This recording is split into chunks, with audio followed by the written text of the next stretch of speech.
Selamat malam semuanya, masih di channel Dunia Filsafat. Kita akan membicarakan mengenai filsafat sosial, memandang suatu kejadian, suatu peristiwa dari sudut pandang yang lebih mendalam ya. Semoga saja mendalam ya.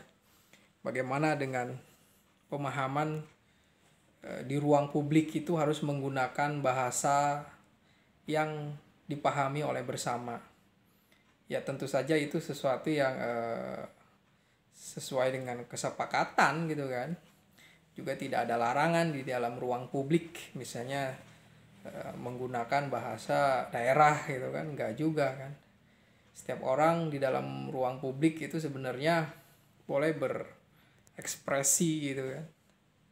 Justru keterbukaan itulah yang bisa membuat seseorang, suatu masyarakat mengalami suatu dinamika budaya mungkin ya.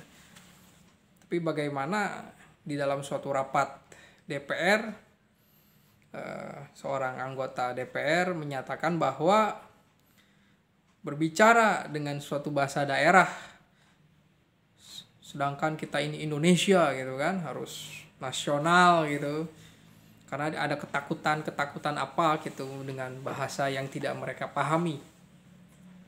Ini sebenarnya udah suatu tuduhan, dianggapnya orang yang menggunakan bahasa daerah itu melakukan suatu tindakan yang melanggar gitu kan. Itu sebenarnya sudah dugaan gitu, sudah menduga. Ruang publik itu memang ruang milik bersama, di mana hukum diketahui, norma diketahui, lalu perumusan suatu mengenai hukum juga harus diketahui di dalam ruang publik, sehingga itu bersifat mengikat itu karena diketahui oleh ruang publik juga dan memiliki pondasi rasionalitas. Tentu saja seseorang di dalam mengartikulasikan apa yang dia pikirkan itu kan memiliki intonasi suara, juga cara bercanda gitu kan, beda-beda. Tapi ketika itu sudah kelihatannya sangat serius, membawa-bawa suatu kecenderungan untuk rasis, itu sebenarnya bisa menyinggung suatu masyarakat. Misalnya di dalam suatu rapat tidak boleh misalnya menggunakan bahasa Sunda.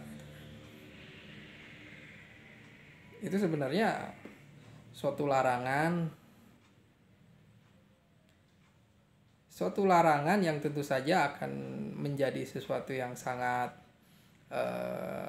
bisa dianggap suatu yang bersifat